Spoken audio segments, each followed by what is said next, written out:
get there first. Now, don't be surprised if the SE wins some of these tests, because the iPhone XS Max has been showing that it wasn't like perfectly optimized to be faster than other iPhones out of the start, as you've seen in my other speed tests. So maybe it needs a few updates before it's super fast, but we're going to see what's going on here. And the SE with the win.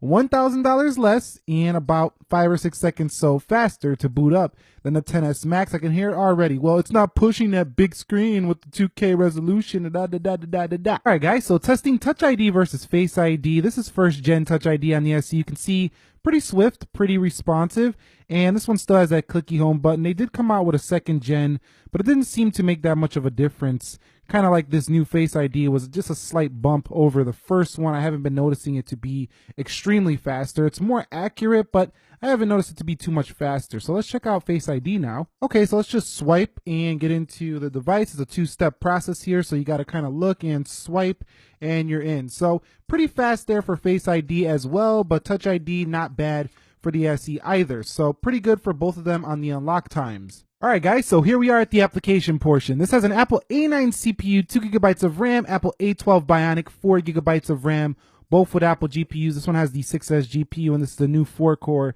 GPU. iOS 12, the official stock version, no betas here going on. Let's go ahead and head into calculator. 3, 2, 1.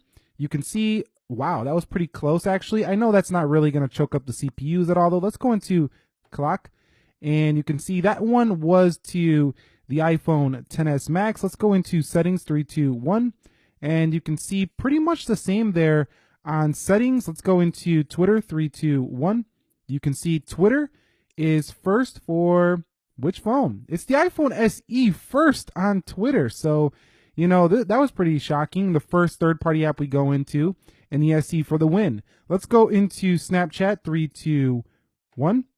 And you can see the SE slightly over the XS Max. Now, I do want to mention, I'm actually going to bring these together because the SE keeps sliding around. The XS Max actually has a much smoother feeling touch response than the SE, but the SE still was a little faster. Let's go into Instagram and see which one can load Instagram first. This time to the XS Max, scrolling about the same. Instagram, social media is great on either phone. Just one is much more viewable because it's a larger canvas in the iPhone XS Max. But in terms of performance, pretty much identical here on both devices. Let's go into WhatsApp. 3, 2, 1. And you can see WhatsApp does load first, it looked like, for the SE coming home. Let's go into YouTube. 3, 2, 1. And see which one can load this up first. And pretty close here, but it's the iPhone XS Max going to trending. And let's scroll down. You can see once in the apps, pretty much the same exact performance on both. So you could probably give more credit to, you know, Apple keeping their iOS really well optimized for these devices, more, say, than the hardware. Let's go into Prime Video. 3, 2, 1. And you can see that Prime Video does load first for the iPhone XS Max. Let's go into Amazon. 3, 2, 1. And you can see Amazon is first on the right over the SE. So the XS Max seems to be winning a little bit more here, but the SE right on its heels, which isn't bad for as old as it is in comparison. That was pretty much a draw there on eBay, not seeing too much of a difference on either. Now, the XS Max did load that link a lot faster, though. Let's go into Slither. 3, 2, 1, and see which one can open this first, and that is the XS Max. Let's hit play against AI, and you can see a nice little performance on both of them. Let's go into Jetpack Joyride. 3, 2, 1, and see which one is first. So the XS Max in the lead, boom, over the SE. So here's where, you know, you're definitely going to see a huge update is in your GPU performance. That is a big update for XS Max users. Let's go into Dead Trigger 2. But I mean, these apps on iOS 12, on pretty much any of the iPhones SE and above, 6S and above, are still going to load relatively quickly here. But you've seen the XS Max just leaps and bounds ahead of the SE there on Dead Trigger 2. Now you can see we're in the game and playing the game. The graphics feel a little bit smoother for the iPhone XS Max. They just look better overall than the SE, but the SE still plays them rather respectably smooth in comparison. So if you're playing a game on here, a lot smaller screen, doesn't respond quite as well. It's still very smooth, but I'm going to have to give it to the XS Max when it comes to all-around gaming performance. Let's go into PUBG Mobile. 3, 2, 1.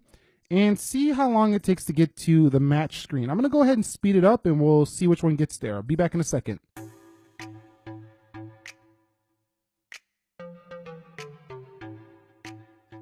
Alright guys, so the iPhone XS Max was well in the lead over the SE. It's not so much ahead that you could like turn off the app, restart it, and lap the SE. It's not that much ahead, but it definitely was about 5 seconds or so to 6 seconds faster on the launch time. So definitely big load time improvement, and the phone doesn't get as hot when gaming. I've noticed over the SE. The SE can get really hot, drain a lot of battery, a lot more efficient for gaming for the iPhone XS Max. Let's go into Antutu benchmark. You can see that's a win to the XS Max, and you can see speed test 3, 2, 1, and you can see that is the SE very slightly, like micro millisecond whatever. Let's go into Video Shop, and you can see that is the XS Max, and you can go into camera, XS Max first, then the SE slightly behind, and iMovie, and you can see iMovie microsecond faster, millisecond faster for the iPhone XS Max. So after this single round of apps, I'm basically going to say that the iPhone XS Max is definitely faster, but the SE is respectable on iOS 12. It was barely behind, not that much considering it's $1,000 less. Okay, so here we are at multitasking. Let's see if either one will give